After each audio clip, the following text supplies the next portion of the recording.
بسم اللہ الرحمن الرحیم۔ السلام علیکم ورحمۃ اللہ وبرکاتہ۔ وظائف انسٹیٹیوٹ کے معزز ناظرین، السلام علیکم۔ ویڈیو شروع کرنے سے پہلے میری اللہ پاک سے دعا ہے کہ اللہ پاک آپ کی تمام مشکلات کو دور فرمائے۔ میرے پیارے دوستو، میری پیاری بہنوں، جو شخص یہ 3 کام رمضان سے پہلے کر لے، اللہ نے خود فرمایا ہے کہ میں اسے اس کے حق سے زیادہ دوں گا۔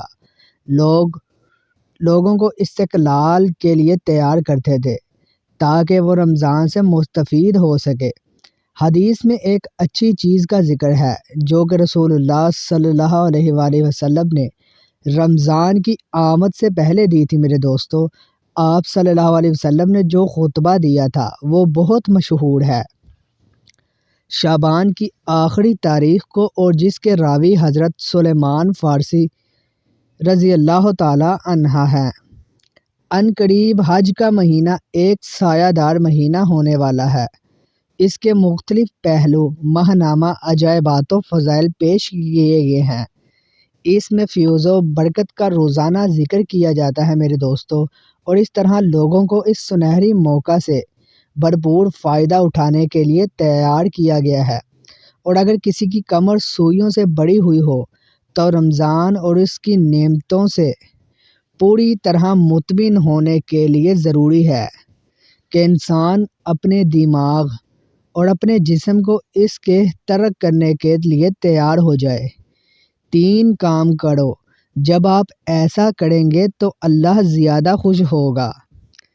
تم جو مانگو وہ تمہیں دے، کیونکہ اللہ تعالیٰ فرماتا ہے جو شخص ایسا کرے گا میں اسے اس کے نقصان سے زیادہ سزا دوں گا۔ رمضان المبارک کی برکتیں حاصل کرنے کے لیے بندے کے لیے ضروری ہے کہ وہ اس کی آمد سے پہلے توبہ کرے، تمام گناہوں سے پرہیز کرے اور اللہ تعالیٰ سے سچے دل سے دعا کرے کہ وہ ان گناہوں کی دلدل میں کبھی نہ پھنس جائے۔ کیونکہ جب انسان توبہ کرتا ہے تو اگر وہ استغفار کرے تو جواب میں اللہ تعالیٰ بندے سے کہتا ہے کہ میں تیرے تمام گناہ معاف کر دوں گا۔ اس لیے بندے کو چاہیے کہ اس محبت بڑے طریقے سے اپنے آپ کو اللہ کے سپرد کرے اور اس کی بارگاہ میں اپنے بندے سے معافی مانگے۔